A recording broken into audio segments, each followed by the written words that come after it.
Mia, it's unexpected. We are choosing to use Mom. My husband's assured voice reverberated through the doorway.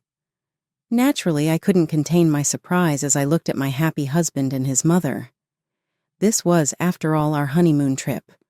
It was only fitting that I should be surprised to learn that my spouse intended to bring his mother along. My spouse expressed his displeasure with a face resembling he was biting on a bitter bug, leaving me perplexed as I considered what to say. What's not right? "Are you not happy?" he inquired. I could not be that way.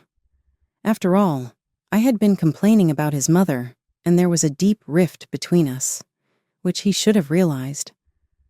I took her precious son, and his mother did not seem to be able to forgive me. She would always be so blatantly sarcastic when she saw me. Her act of being my husband's perfect mother when he was around was particularly problematic.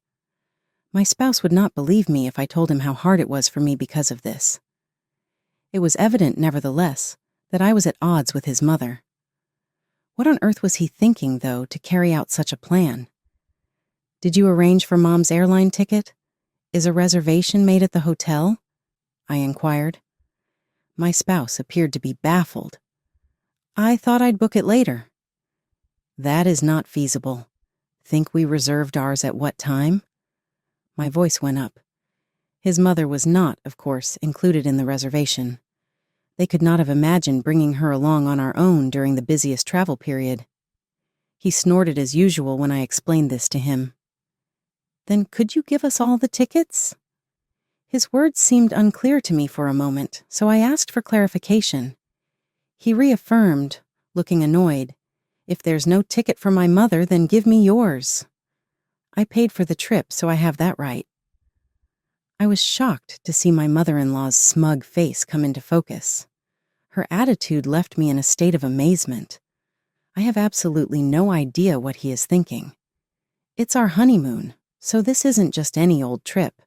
That he would arrange for his own mother to accompany him on such a significant trip astounds me. Naturally, I would prefer to forego even a routine trip with my mother-in-law. My mother-in-law had a smug expression on her face while I stood there, gaping open in shock. Her son putting her first seemed to make her very happy. "Please move quickly." He says, "Since I paid for it, there shouldn't be any issues." Does he believe that he can do whatever he wants just because he paid? The cost of the trip suddenly occurs to me as I think about this. In addition, regarding the expense of this trip, my name is Mia. I work for my father's company as a 28-year-old employee. People around me gradually started to value me after I was acknowledged for my serious demeanor and output, even though I was initially treated like a fresh artistic hire. However, since my family owns a business, I occasionally hear hurtful rumors whispered about me, which breaks my heart. In such a situation, my husband, Glenn, has been my support. We are the same age and have been exchanging opinions frequently as colleagues in the same team since we joined. It did not take long for our relationship to start. While Glenn efficiently handled his duties and contributed to improving performance, he was also trusted by my father. When we announced our marriage, my father immediately agreed. "Glenn, I've heard about you. Take care of my daughter." "Of course, I'll make her happy," my husband replied. Watching that exchange, I felt the glow of the moment. At that time, my father was timing the future handing over of the company. Within the company, there was anticipation that Glenn might be the next president. He thought that the sudden marriage of his daughter could be a chance for generational change in the company. Although there was a possibility of entrusting the management to someone outside, having a capable son-in-law would surely have reassured my father. I am not good at putting myself forward. But if a competent son-in-law were to take over management, that would be the best outcome. I suppose that's what he thought. Although my father did not discuss this directly with us, we often talked about business management during meals together. So, my husband and I anticipated that it would happen someday. My husband's father has already passed away, and his mother lives alone in her marital home. My husband deeply loves his mother, and during our courtship, if she called for help, he would rush to her immediately. Since she raised him alone, I have always supported with a smile my husband's desire to repay her. I think my husband, who can respect his mother like this, is a wonderful person. I was proud to be with such a person. However, since we got married and started living together, I have begun to feel more doubts. I'm going to see Mom for a bit. This phrase has become my husband's standard line, and he visits his mother every week. Is your mother unwell? I ask with concern, but the answer that comes back is that she is not. Mia, don't worry about it. It's important to spend some time alone occasionally. Initially, he spoke kindly like that, but recently he has stopped showing such attitudes. On a Saturday morning, I spoke to my husband, who was cheerfully humming a song. Are you going to your mother's house today? The good mood changed instantly. My husband stopped what he was doing and took a deep breath. Why do you say it like that? He reacted to my question with irritation visible on his face. Surprised, I shrugged my shoulders. I might have sounded accusatory without realizing it. He glared at me and said, Mom is lonely by herself. I'm going because you have difficulties with her. I couldn't hide my agitation at my husband's words. It's true that I have difficulties with my mother-in-law. Of course, it wasn't like that at first. She is the woman who brought my beloved husband into this world. I sincerely wish to cherish her. However, affection does not always come back equally from the other side. My mother-in-law saw me as the woman who stole her son. When my husband was away, starting from our first greeting, she would continuously throw cold words at me. The first incident happened right after my husband had gone to the restroom. Her friendly expression suddenly changed, and she scrutinized me from top to bottom as if assessing my worth. So, you are the president's daughter. You don't seem like much. Shocked by her words, I was surprised by the drastic change in my mother-in-law's attitude. She continued to spit venom. You dare to show up here calmly after stealing Glenn from me? Don't misunderstand. I do not acknowledge you at all.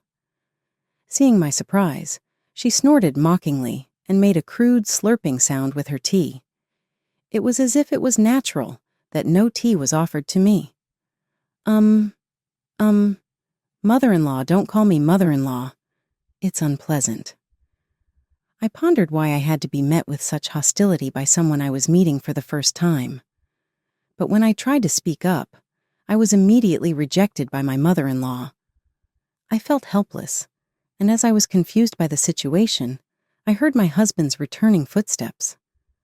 The drastically changed mother-in-law once again smiled and offered tea, as if she had forgotten what had happened earlier.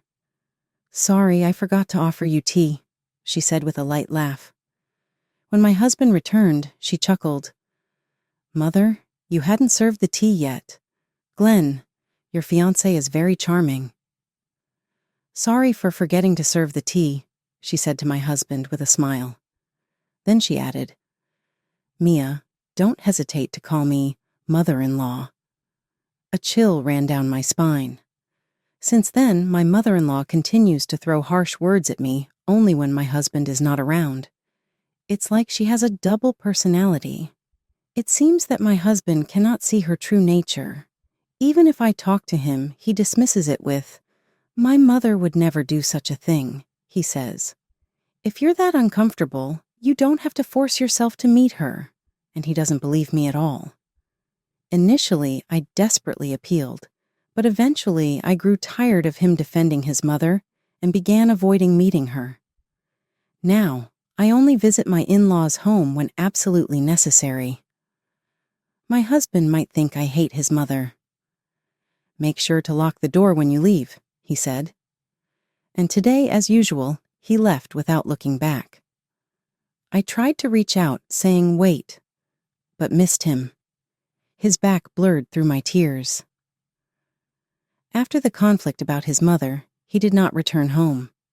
There are moments when it feels like his mother is more important to him than I am.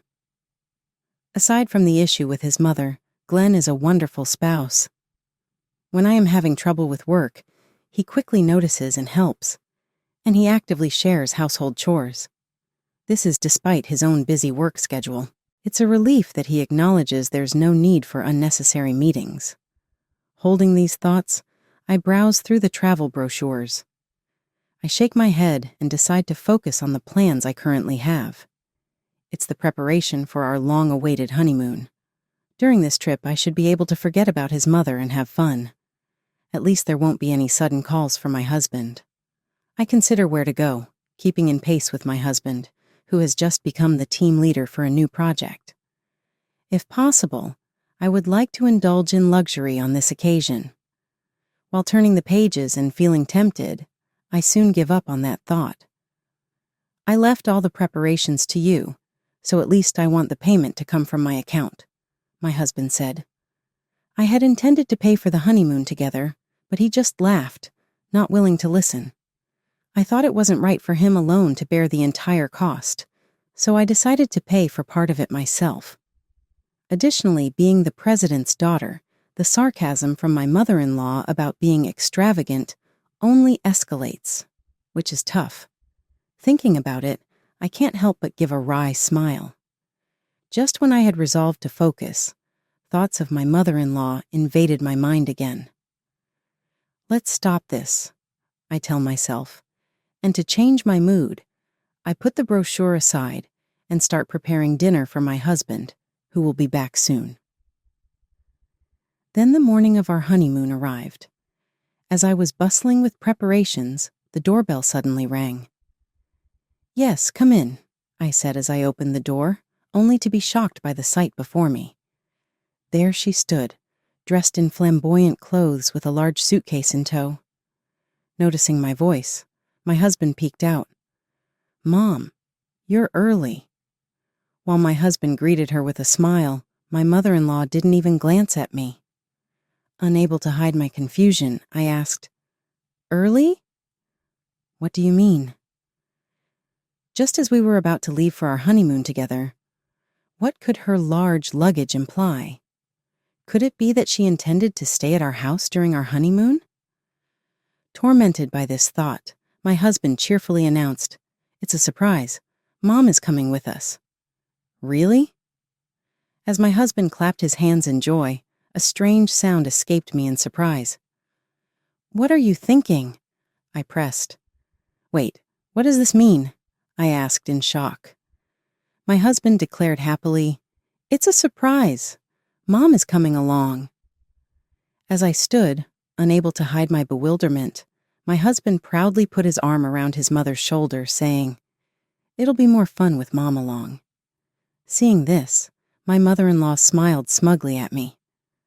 I incredulously asked, Wait a minute, isn't a honeymoon supposed to be just for the couple? Shouldn't we at least have discussed this beforehand? I tried to keep calm despite the confusion. Even as I was certain I wasn't wrong, my husband seemed to doubt my words. Why can't we understand each other? I wondered. Furthermore, my mother-in-law, seemingly enjoying my distress, hummed to herself. Why must such discord arise on the day we leave for our honeymoon? Doing something like this as a surprise. What were you thinking? I demanded angrily. To which my husband replied, It's fine because I paid for everything, right? Noticing my astonishment, he frowned. No, it's not fine. Could it be that his offer to pay for the trip wasn't just to comfort me, but to silence any objections about bringing his mother along? Wait, that's not going to work, I objected, causing both my husband and mother-in-law to become visibly displeased. Why won't it work? My husband asked, and my mother-in-law childishly taunted, Mia doesn't want to travel with me, does she? I felt a headache coming on. The issue isn't about that, Glenn. What about your mother's plane ticket? Is the hotel booked? I questioned, causing my husband to look perplexed. I thought we could book it later. That's impossible. When do you think we booked our tickets and hotel? I raised my voice. Did he really think this could go smoothly without any planning? Though I tried to avoid luxury, the hotel we chose was decent, especially now during a major holiday period. There's no way the flights and hotels have availability now. As I pressed the issue, my husband naturally reached out. Then could you give me all your tickets? For a moment, I couldn't grasp the meaning of his words and asked for clarification, to which he repeated annoyed, "If there's no ticket for my mother, then give me yours. I paid for the trip, so I have the right to do that." The smug face of my mother-in-law entered my field of vision, and I was shocked. What's happening? What am I being told? My mother went through the trouble of preparing, so I've decided that this trip will be just her and me. We'll go with you some other time. That should be fine. The ease with which my husband favored his mother left me unable to follow. Does he think it's okay if I'm not there? I'll say it again. This is our honeymoon, just for me and my husband. Being forced to hand over the plans to my mother-in-law, who appeared out of nowhere, is something I cannot accept. He says his mother prepared for it, but that doesn't matter. If he wants to maintain peace, his mother should step back.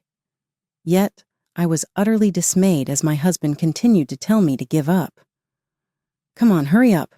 There shouldn't be a problem since I paid for it," he says. Actually, I was going to keep this a secret. Suppressing a headache, I sighed deeply. Actually, my father is covering the cost of this trip, not you. So it's strange for you to demand the tickets, isn't it? Upon hearing this, my husband appeared bewildered, as if he couldn't accept the fact. Makes sense, he thought. He had thought he had paid, which is why he could be so assertive. Why would your father do such a thing?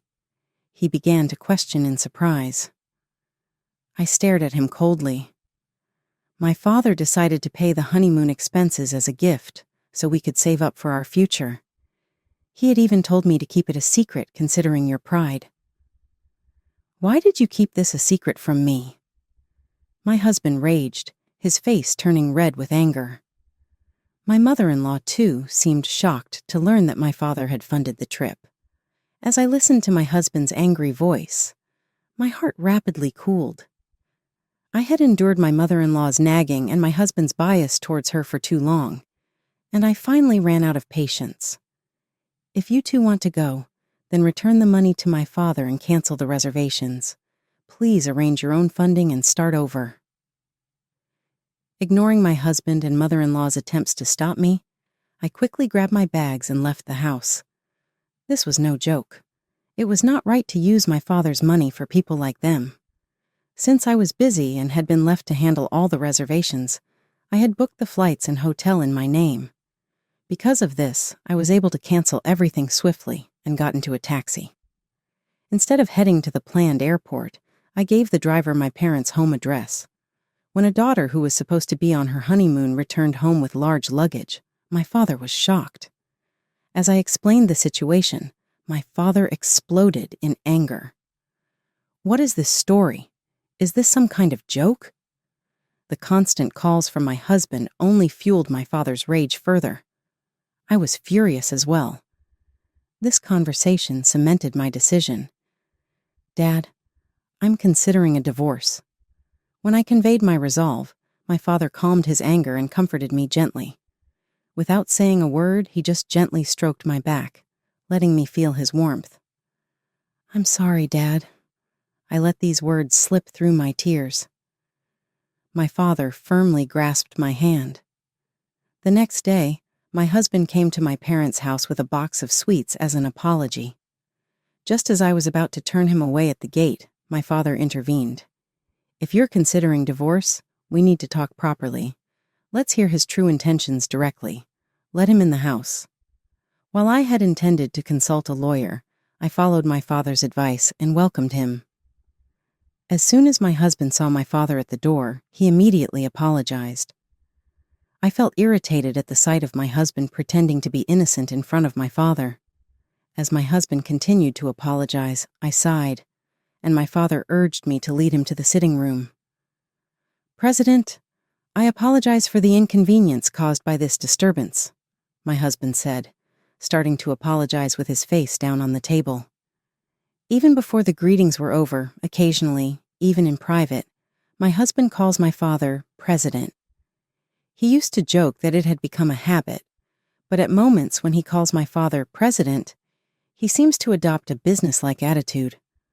Perhaps it's because he's used to it at work.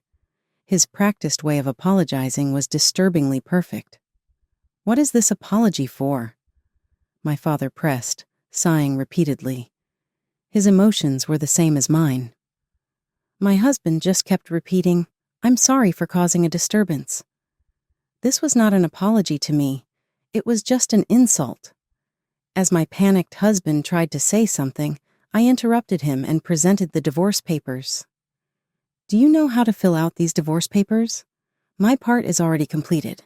Please refer to it." Speaking with deliberate politeness, my husband's face turned pale as he looked at the divorce papers.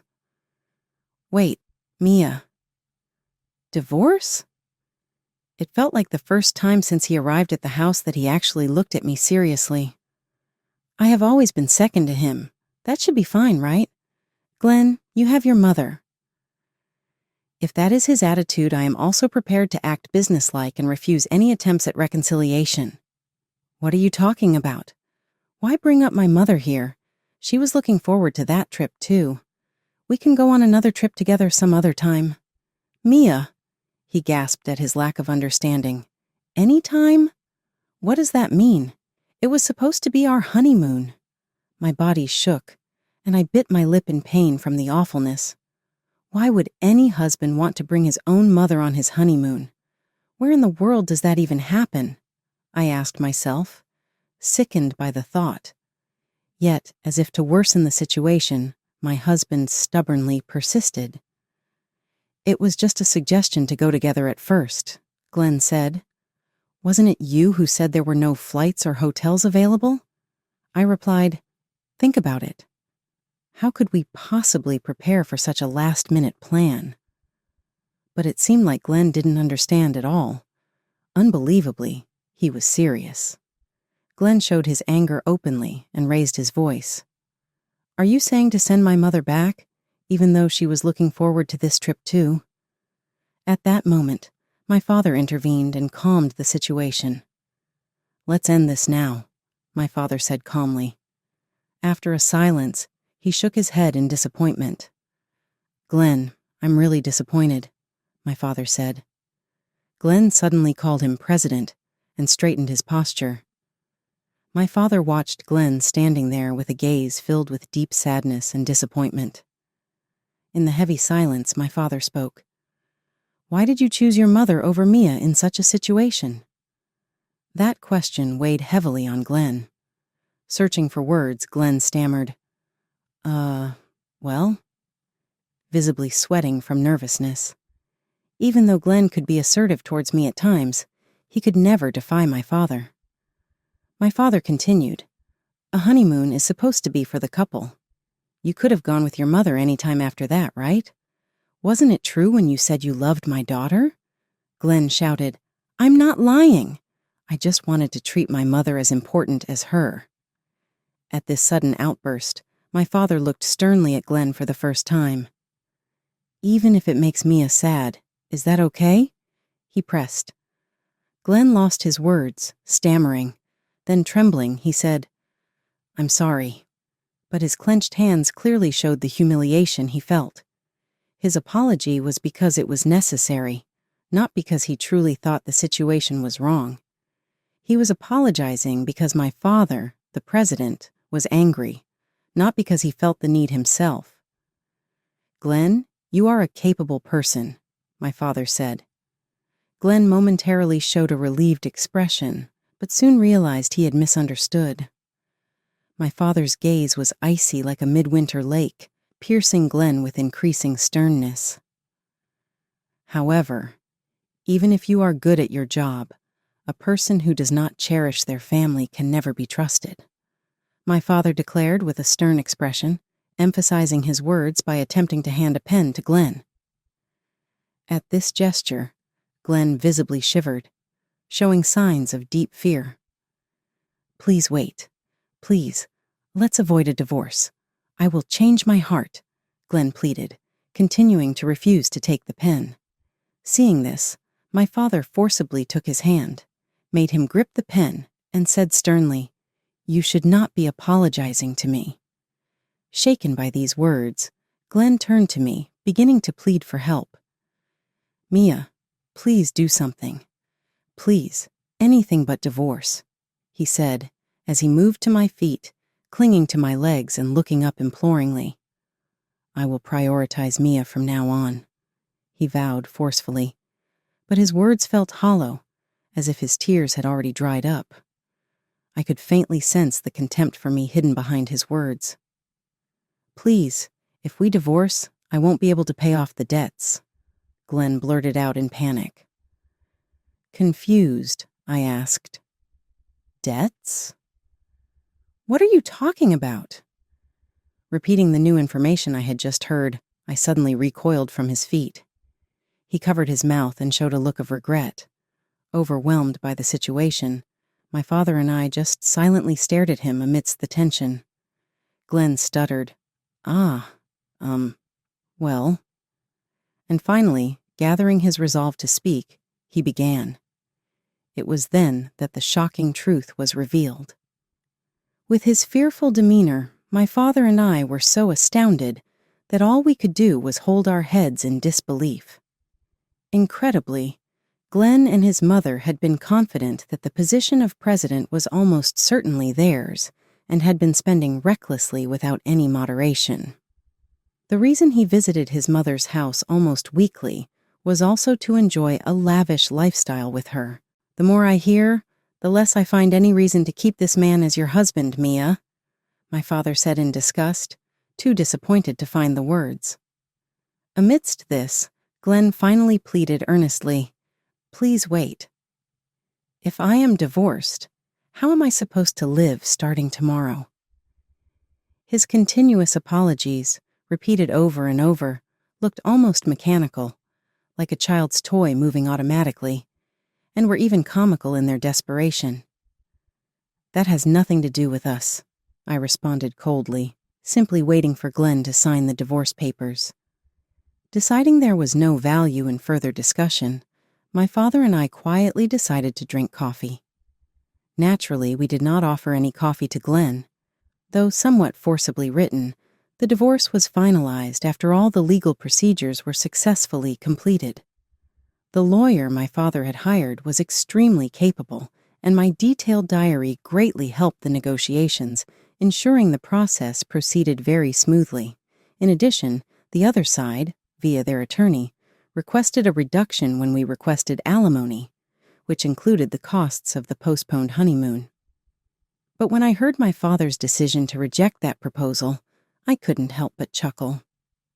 Regarding Glenn, there was an abrupt shift in the atmosphere around him, as word of our divorce spread quickly throughout the company. As a result, he made the hasty decision to quit. His severance pay was meager because he had resigned voluntarily, and he ultimately had to use all of his meager savings to pay off his debts and the alimony. He is currently leading a very simple life as a result. About his mother, she is confined to her bed due to illness. She appears to be making ends meet with part-time work and has been reaching out to former co-workers for financial support. Despite the lack of certainty surrounding the veracity of these tales, they have become fodder for drinking party jokes. Regarding myself, my father has ultimately made the decision to step down as president. It's very likely that I'll be the next president if I get a lot of support from the staff. Despite my apprehension about taking on the role at first, because I'm not good at leading, my father's uncommon display of vulnerability, wishing to entrust the company to someone trustworthy, has motivated me to take the next step. I feel obligated to live up to the standards my father has set for me. I seem to have inherited my father's managerial talent, despite my initial reluctance. His support as chairman has allowed our company's performance to improve gradually but steadily. Thanks to my increased self-assurance, CEOs are approaching me more and more at events. Though it might be a good idea to begin a new chapter in my life, I haven't thought about beginning a new romance just yet.